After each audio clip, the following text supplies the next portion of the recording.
Now we will turn to Mohamed Nacir Athie. Mr. Athie is an African Muslim and a political refugee living in the United States. He's a former consular official of the Mauritanian government, and he now heads the International Coalition Against Chattel Slavery. Mr. Athie. Thank you very much. In his introductory remark in Anti-Slavery Society, John Nacir wrote in 1982, and I quote, "The head of state from 1960 to 1978, Mokhtar Ould Daddah, kept slaves behind his presidential palace. Slavery has been abolished 3 times since the independence. Before, we had the French who abolished slavery in Mauritania in 1920, and in 1960, slavery has been abolished again, and in 1980, the government of Mauritania has to come back again and abolish slavery again. We don't understand that. What does that mean?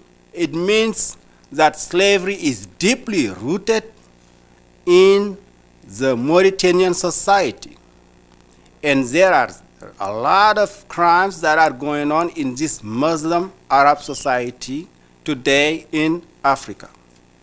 And I'm glad to be here as a Muslim to testify before you that slavery has not ended in my country, but is well alive. Africa Watch, in a book that is written in 1994, just said that 10 years after the abolition of slavery in Mauritania, slavery was still there. The book has been published in 1994. So it's just 2 years ago. What to do about a country that is violating the international law? A country that is violating international law is illegal, actually. Basically, because they are doing things that are totally against the international law, and they are killing people, they are enslaving them, denying them their freedom, their justice, the justice they need to have as basic human rights. I would like also to add that Rakia Umar, who was head of Africa Watch, said in a paper published in 1990, the paper is called Forgotten Slaves. She said, "Nothing else could explain why 10 years after the last emancipation, slavery of blacks in Mauritania remains a pernicious reality. Why is always black that are being kept slaves in Mauritania?" And this is a problem that, as Jacob said, that is not only in Mauritania or Sudan, it's a reality that we can see in many of the Arab countries. Black are being kept slaves in those countries. And this is something that the international community should deal with. We cannot just say, yes, we are against war, where we are against civil war, and just forget about these people who are being denied their basic human rights.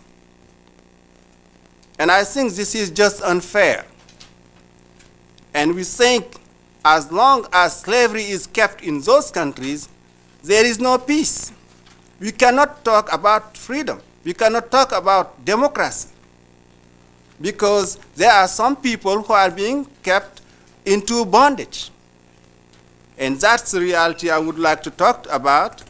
And to finish, I just have here a paper also that is testifying about the selling of young girl named Fatumetu just in 1994. This girl has been sold to a rich Saudi businessman. And that's explained in some ways that the slave trade is still going on. It's just not happening in Mauritania, but there is some commerce of slaves between Mauritania and some other countries.